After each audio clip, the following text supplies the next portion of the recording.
Buenas tardes, el Lobito que habla. Bueno, acá estamos con ciencias políticas, vimos derechos humanos desde todo punto de vista, desde todos los aspectos, vimos tema de trata, sistema de trata, y también vimos sociología del derecho en cultura y personalidad, y ahora estamos con grupos y sociedades y también de sociología del derecho, y vamos por acá. Es, sí. La conversación mantenida en los grupos primarios no responde a un plan, revela desenvoltura, es desordenada y a veces confidencial. Los miembros se interesan unos por otros y se preocupan unos de otros. En los grupos secundarios la conversación tiene un carácter más programado, planeado, reservado y concreto. Y si alguien se desvía, se le recuerda que debe atenerse a la cuestión. Se evalúan los grupos secundarios de acuerdo con la eficiencia que demuestran en la realización de tareas. Se valoran los grupos primarios por las satisfacciones que aportan mediante la interacción humana íntima. Cuando la gente se encuentra inmersa en un mundo impersonal, la universidad, el servicio militar, una gran fábrica, forma inmediatamente grupos primarios. Tanto los grupos primarios como los secundarios mantienen estándares, normas y expectativas de conducta. El rechazo es el castigo aplicado a quienes no respetan las normas grupales.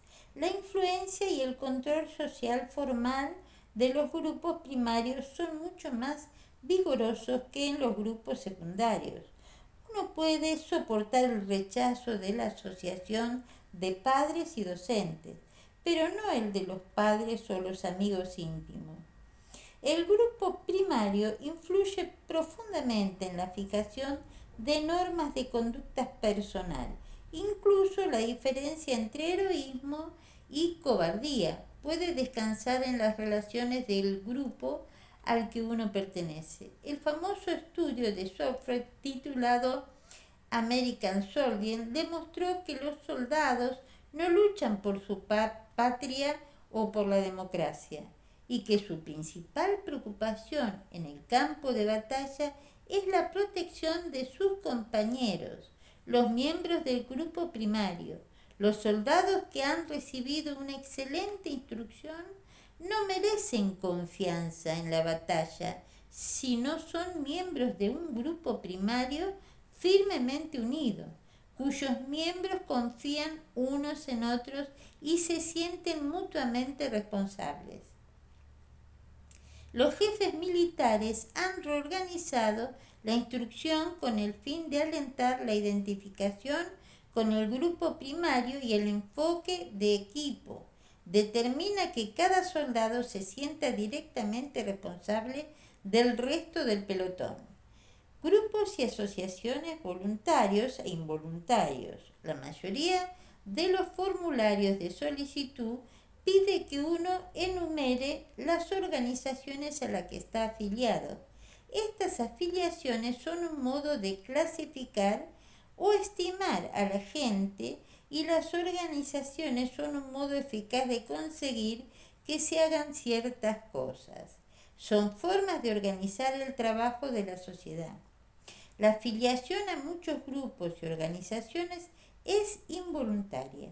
Uno no puede elegir la familia, y el niño pequeño tiene muy escasas posibilidades de elección del grupo de juego y ninguna de seleccionar el grupo del aula.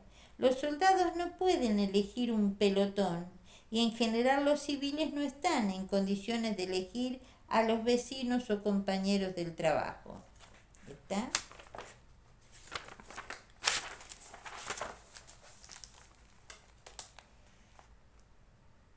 El único recurso de que dispone el individuo suele ser una actitud de retraimiento, sino que ello garantice que la próxima vez tendrá mejor suerte. La imposibilidad de evitar fácilmente a los grupos involuntarios otorga a estos cierta medida de control sobre nosotros. Debemos someternos o padecer las consecuencias. Muchos grupos y organizaciones son voluntarios. Uno puede abstenerse o incorporarse, según lo desee, siempre que logre ser aceptado. Muchos grupos y organizaciones acogen de buen grado a todos los que se acercan y otros son más exclusivos, los que se dedican principalmente al goce directo de los miembros, camarillas, organizaciones recreativas, clubes, fraternidades, etc. Probablemente serán un poco más exclusivos. Como la meta está representada por las realizaciones humanas gratas, excluyen a las personas consideradas inaceptables. Los grupos que se organizan para defender un interés creado, sindicatos, sociedades profesionales, asociaciones comerciales, generalmente están abiertos a todos los que participan de este interés.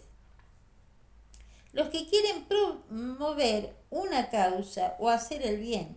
Los grupos de presión, asociaciones de contribuyentes, iglesias, organizaciones benéficas, partidos políticos, movimientos reformistas, reciben por lo común a todos los que desean incorporarse en apoyo de la causa dada. Las organizaciones voluntarias son un medio de expresar y desarrollar los intereses y las metas individuales. Se convierten en un canal de la acción social y el cambio social conscientes. Distintas organizaciones voluntarias a veces pueden ejecutar ciertas tareas más eficazmente que el gobierno. Las organizaciones voluntarias se convierten en parte de una red de grupos y asociaciones entrelazados que hacen de una sociedad heterogénea y diversa una unidad más integrada. Organizaciones formales e informales. Las organizaciones formales poseen una estructura formal de cargos, jerarquías, deberes y metas oficiales. La mayoría de las organizaciones formales, por ejemplo, las Fuerzas Armadas o el gobierno, posee una cadena definida de mando y responsabilidad y procedimientos establecidos de actividad. Esta estructura formal puede diagramarse fácilmente mediante un organigrama. Las organizaciones formales también tienen una estructura informal, una red de influencia que depende no de la jerarquía o el título formal, sino del prestigio y las relaciones personales. No es fácil diagramar la estructura informal de una organización y puede revelársela solo mediante la amplia observación de las personas implicadas, de las personas familiarizadas con la estructura informal de la organización. Decimos que sabe cómo mover los hilos. Las organizaciones informales del tipo de las camarillas, las pandillas callejeras, la mayoría de los pequeños clubes y muchos otros, y muchos otros grupos primarios carecen de estructura formal, pues por definición las organizaciones informales son las que exhiben esas características, pero sí poseen una estructura informal. Como en todos los grupos hay roles de liderazgo, pautas de influencia, mezquinas rivalidades y celos, y otras, y otras relaciones humanas. Voy a cortar para explicar que si en algunas oportunidades no puedo pronunciar bien algunas letras porque tengo la mandíbula salida del lugar, que es lo que me está tratando de corregir ahora la odontóloga, ¿no? ¿Qué estructura la interacción en el seno del grupo? Grupos de referencia. Cualquier tipo de grupo puede actuar como grupo de referencia. Los grupos de referencia son los grupos cuyas normas respetamos y usamos como modelos o referentes de nuestra propia conducta. Respetamos las normas y las metas del grupo y las aceptamos como propias. Se convierten en otros significativos y suministran modelos para la asunción y la representación de roles. pueden ser ejemplos adecuados nuestra propia familia.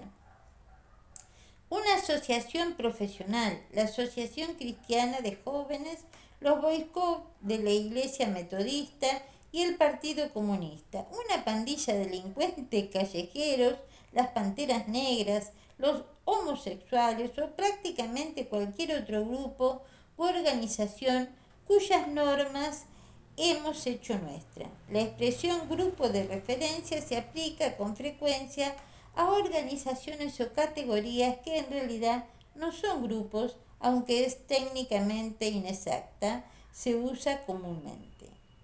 Uno aplica las normas del grupo de referencia en aquellas situaciones en que poseen válidas las expectativas de ese grupo. No es necesario ser miembro de un grupo para valorar sus normas. Los grupos a los que quisiéramos pertenecer pueden influir sobre nuestra conducta tan profundamente como algunos a los que ahora nos consideramos incorporados. En realidad, el individuo que quiere progresar socialmente y que aspira a incorporarse al club quizás se atenga a sus normas más rigurosamente que los miembros actuales, que se permiten algunas libertades. Grupos y comunidades.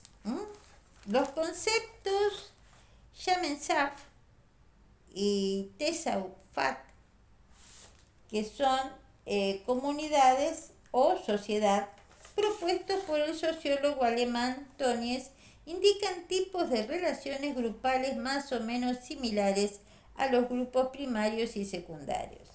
Las relaciones de comunidad son personales, informales, tradicionales, primarias y homogéneas, más o menos semejantes a las que hallamos en la pequeña localidad rural de 1900. Las relaciones grupales, sociedades, son más impersonales, formales, contractuales, unilaterales, secundarias y heterogéneas y se asemejan más a las actuales comunidades urbanas. La naturaleza de grupo primario de las relaciones sociales determina un control social más eficaz y mayor estabilidad con menos desviación. A causa del predominio de las relaciones grupales primarias, la conducta de una persona está muy expuesta a la observación, de modo que es responsable de cualquier violación de las normas. En las sociedades como en las grandes ciudades modernas se tolera una mayor variación de la conducta. Estas diferentes clasificaciones grupales en dos grupos y esos grupos, primarios y secundarios, voluntarios e involuntarios, formales e informales, no se excluyen mutuamente. El Consejo Municipal es un grupo formal, voluntario, secundario, de tipo social, y en cambio el grupo que se reúne los sábados por la noche para jugar un póker es informal, primario, voluntario y de tipo de comunidad. Como se ve, hay infinita variedad de grupos, organizaciones o asociaciones y todos satisfacen las diferentes necesidades de la humanidad. ¿Está? Y acá terminamos con grupos y asociaciones y luego vamos a continuar con la teoría sociológica. Problemas fundamentales de la teoría sociológica. Bueno, por ahora lo dejamos acá. Espero que les sea de utilidad por un futuro mejor con optimismo y fe.